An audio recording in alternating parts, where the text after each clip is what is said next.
Hello, everyone. I'm Mark. And I'm Rob. Welcome to Mark and Rob's Sports Showdown, one of the hottest and best sports talk shows on the planet. And if you haven't subscribed yet, please do so and hit the notification bell when you do. So after the game between Chicago Sky and Indiana Fever, Angel Reese said, "I'm a dog. You can't teach that." And no question, she had a great game and she hustled and outworked Smith and completely outplayed her. But I think a better description for Caitlin Clark is a thoroughbred. But I want to get to the dog part because if you don't, I don't know if you know who Skip Bayless is. I know Rob knows who, but if you're listening to this, Skip Bayless used to be on First Take. And then he moved over to Fox and had his own show over there with Shannon Sharpe most of the time. Shannon Sharpe left and went back over to ESPN. But he always has like weird takes. He has these weird takes, and he loses objectivity a lot of times. So I don't know. I don't like him. But that's my personal opinion.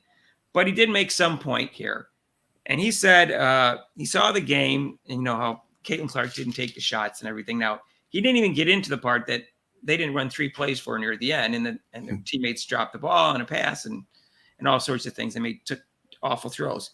Right. But he just said, I don't know if she has that dog in her. I'm just saying I start to wonder when I saw what I saw yesterday.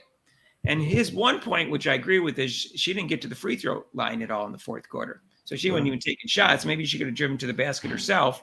Right. The free throw line. So that part I agree with. She didn't play a perfect fourth quarter, but at the same time, the ball was taken out of her hand a lot. It was given to Wheeler, and she was just doing her usual thing, dribbling around a circle and stuff. But I think that the only time I haven't seen her be a dog is in the championship game. I guess it's this year because it seems like last year. Yeah, it seems like against South Carolina. About 3 or 4 minutes left. She had the ball and she just looked exhausted and mentally drained. And like she thought the game was slipping away, and I think she just had a mental breakdown for like a second or two, and she passed the ball to Kate Martin. Kate Martin looks back at her like, "Are we going to do something together?" And she goes, "Nah, go ahead." It's not a great one-on-one play where she can just create her own shot, and she just created her own shot and she missed, and that was kind of key because they were already losing, and that's about the only time where I really saw her do something. I was kind of disappointed in her when she was not being. You want to call her a dog. You want to be complete ultra. I think she's ultra competitive. So that to me is a rare circumstance where she did that. And like I said, I don't criticize her a lot, but when I do, I feel it's valid because I am a fan of hers, but at the same time, I'm not one who doesn't think she does everything right. And she didn't do everything right in the fourth quarter the other day, but it was mostly just like I'm saying, Mark, she's got to take charge. I mean, if she wants to be, she is it. She is the it. So she has to take charge, especially near the end of the game. So she's got to take control.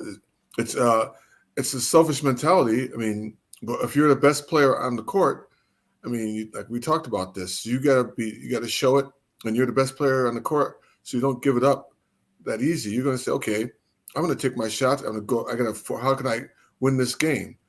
So only have 2 minutes left. Go to the hoop, shoot it, whatever. But I mean, I have to take over the game. Well, like I think she loves to run the fast break, and that's why I think she's a thoroughbred.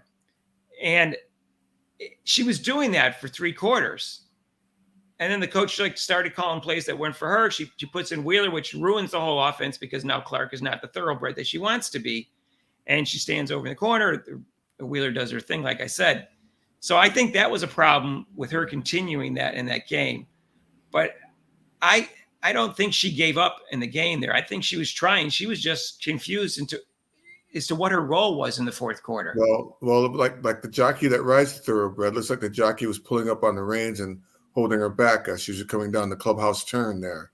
And It looks like she just kind of pulled it up and wasn't pushing her to go to the finish line, kind of just held her back. And I think the coach has given her mixed signals, and that's why she's hesitant on whether to shoot or not shoot, whether she should be involved in the play when Wheeler's also in there, whether she's supposed to stand in the court, when she's supposed to come around, when she's supposed to get the ball back, if she's supposed to pass it back. I don't think she knows what to do when Wheeler's in there, and she was in there too much in the fourth quarter. So I'm not blaming her or totally blaming her. I just think it was a little bit her fault, but I think the coach was more at fault than anybody else. and Wheeler shouldn't have been in there. I think they should have continued to do what they were doing in the third quarter. But I don't think I don't like the term dog for an athlete, especially for a woman. I consider her more a thoroughbred in terms of that, in my opinion. Because when you say dog and you're the female, you know that other word, the other B word comes up, right? And you don't want to have that associated with that. I mean, these young kids, that doesn't bother them, but I'm from the older generation. That would bother me. I don't like that word. You know. But if you watched her at Iowa, where they ran the fastest and highest scoring team in the country last year, she was a thoroughbred for that. And I think that's what she wants to do, and someone's holding her back, and that's too bad.